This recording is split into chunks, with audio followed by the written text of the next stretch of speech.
My name is Thando Sibiya. I'm 22 years old. I'm a student at Wits University. I'm studying international relations, politics, and French on the outside. I'm also a runner. I'm a novice runner, and I really enjoy it. I do it to keep in shape, but it's also like a nice tool to just stay balanced, because sometimes the mind goes elsewhere and sometimes you just need to bring your mind back down to center, and running helps me do that. I'm also a sports presenter at Supersport. I'm a fetus sports presenter, but I'm planning to grow within the organization.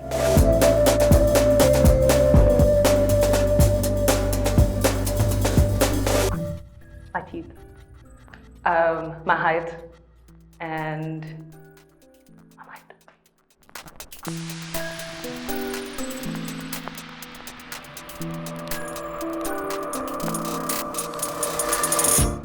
There's nothing wrong with you. There's nothing wrong with who you are. There's nothing wrong with your aspirations. There's nothing wrong with the way you look. There's nothing wrong with what you're doing, where you're going. Because sometimes, well, let me not say sometimes, I'm speaking about myself. When I was younger, I had the aspirations that I have today. But because I didn't see it around me, I didn't think that they were valid. So every now and then I would change. So I probably could have been further if I just stuck to the plan, But I guess I had to go back and I had to make those mistakes, i.e. maybe follow the wrong path for me to realize that this is the right one and this is the one that I like. And I'm not saying it's not going to change, because I'm still growing. So there's going to be an older me that's going to tell this me something else. So yeah, I look forward to that.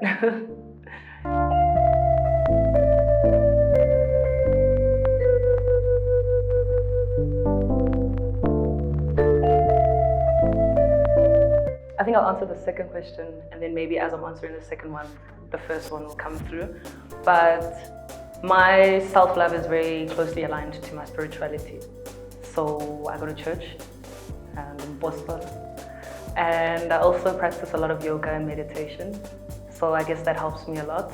And I think maybe I would have answered there different kinds of self-love, but then that's not true. I guess there is only one, and it's being comfortable with who I am. Again, my thoughts, my aspirations, the way I look, just being comfortable with all of that. And church has helped me do that. So before I was, I don't know, call it atheist or agnostic, but when you have that kind of thing, you don't really know, then there's a super kind of love that you don't necessarily understand. And so while I'm still seeking it in the material world, which you can't, because everyone is still trying to figure themselves out, even my parents. So that's another realization that I had, was that self-love doesn't necessarily mean the love that I get from my family. It's, as the word says, it's self. It needs to come from within. So again, it's not being validated by family. It's not being validated by even your closest friend. It's actually leaving this worldly realm and seeing that, okay, above that, who's me, and outside of what my parents want me to be, outside of what my boss wants me to be, outside of what my best friends want me to be, outside of what I see on social media and think that that's what I aspire to be. So self-love is realizing that, hey, this is me. This is what my skin is like. It breaks out every now and then.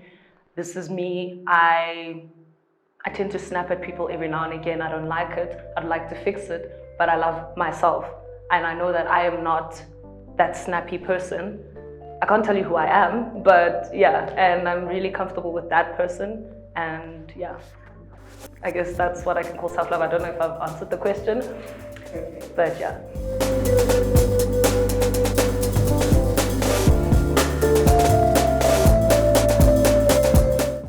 I do a lot of things. I think there's a number of things. I can't say it's one, because I can't say that every time I'm going to be in the mood to do that thing and it's going to make me happy then. So sometimes it's practicing yoga. That's very nice. Physically, it feels amazing. Mentally, it feels amazing. You release endorphins. Your body feels great. But I don't always feel like practicing yoga, and I think that's also very important. Sometimes you don't like the things that make you happy. You don't like doing them. And it's not a bad thing. It's fine. And see another one that you feel like doing in that time. So other times I like listening to music. And that's what makes me happy. And that's what makes me feel like I'm centered. Other times it's running.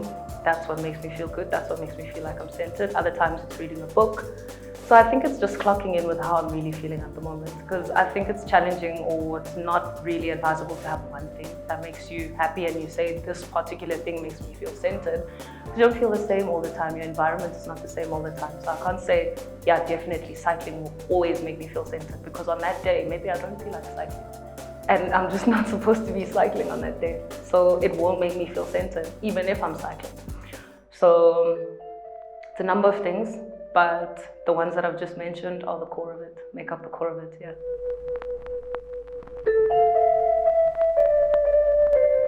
Yeah, I'm not proud of it, but I do. I think a lot. I think way too much.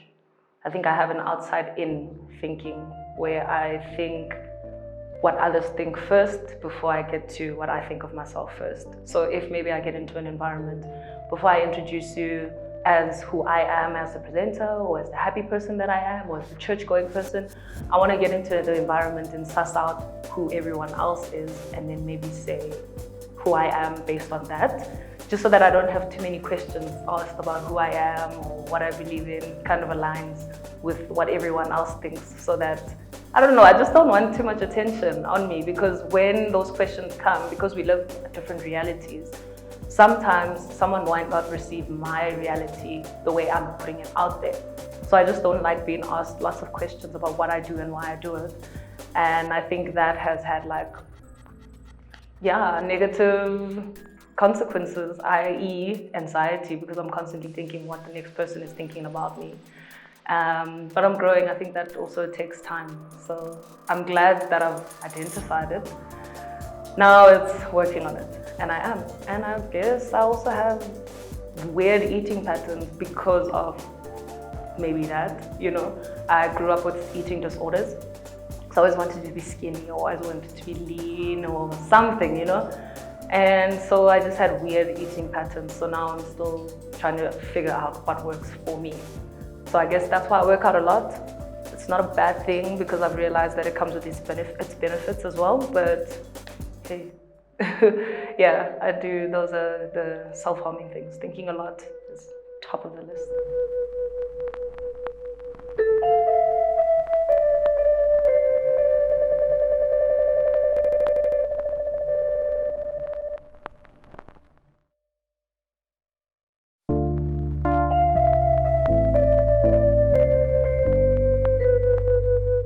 So I find it interesting that you say with Black people it's not the biggest thing that we discuss, but most of our moms have eating disorders.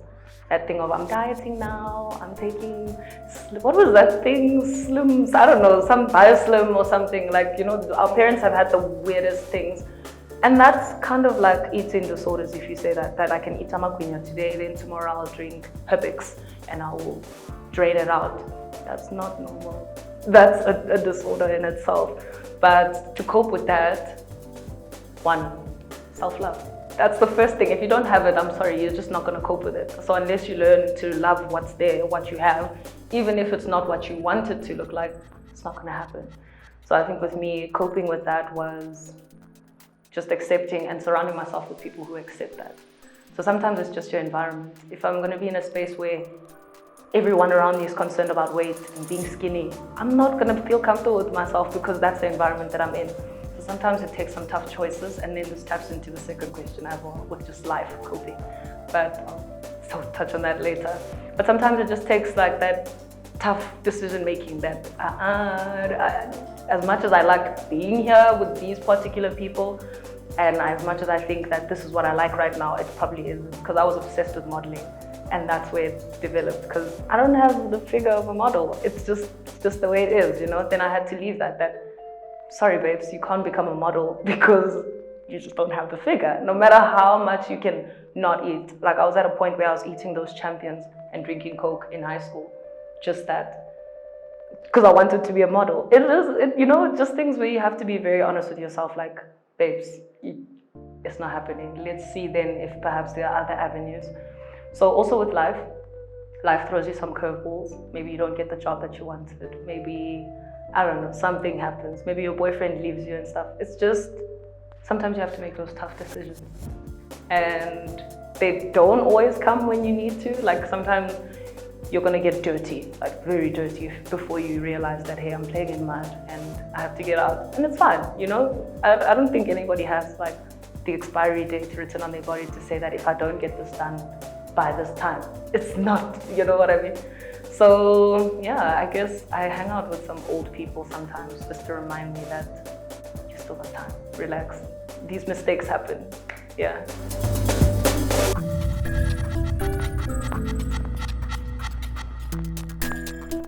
Exercise for me helps me a lot. I run, I play netball, I do yoga, I play soccer every now and again if I can. So that helps me a lot because isn't it biologically we say you release endorphins that make you feel good, but for me it just feels good because I'm a competitive person naturally, so I enjoy doing something that brings that out of me and also gets it out of my system so that I don't apply it in the wrong places, because that competitive energy or whatever strange energy needs to be released somehow. So I like that with sport, and I guess that helps me cope. So if I'm angry, I run or I go for a walk. If I'm happy, I can do the same, because when you're happy, I don't know, sometimes you get a lot of energy and you feel jittery. So I like to release that as well, just to bring it back down to that normal thing where you can make like the correct decisions. Because sometimes when you're too happy, you also start making promises and I'll do that, I'll take you out. And you don't have to do that. So every now and then, I just like to do whatever that can bring me down to center. So sports, yeah, workout, and then prayer helps me a lot. So my mom prays a lot. So trickle down effects, you know, I've picked it up. I used to rebel, but now I've picked it up and it's actually working to my benefit. So workout, church, and a very good support system or a very good circle. So my close friends, my family, always keep in check with them, communication. Communicate how you're feeling. People can't smell it. Sometimes it's embarrassing, but yeah. So if with your prayer doesn't help, then maybe speak to someone about it. And don't be ashamed. A lot of us are going through a lot of these things. You know, it's also embarrassing, if I can say that, to tell someone that this is what I'm going through. But again, it's that thing of thinking what that person will be thinking about me as I say it that brings those kind of anxieties, and it's not necessary. So again, if you have a good circle around you where you don't feel like you have to be embarrassed to tell someone something, because if I have to be thinking whether or not you're going to like what I'm saying, then should you even be, yeah, you know? So yeah, those are my mechanisms.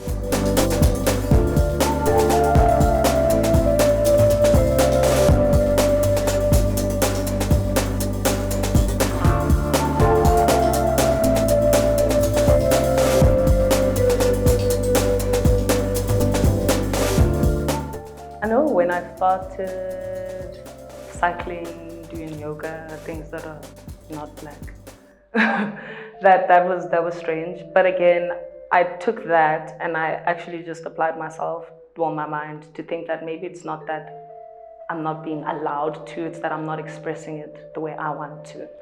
So it was just flipping it or turning it on its head. But I honestly can't think of a moment where I felt like society is not allowing me to do this. And again, I said we're growing.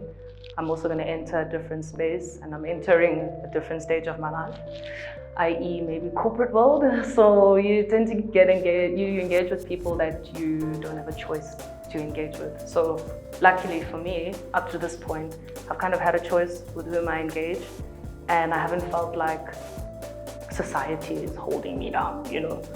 But again, I'm growing. Certain spaces I haven't occupied where I can get exposed to that. So maybe someone out there can give me advice about what happens when that happens. But or maybe I just can't think of one right now. So I can't really say that there isn't, but I personally can't think of one off the top of my head right now.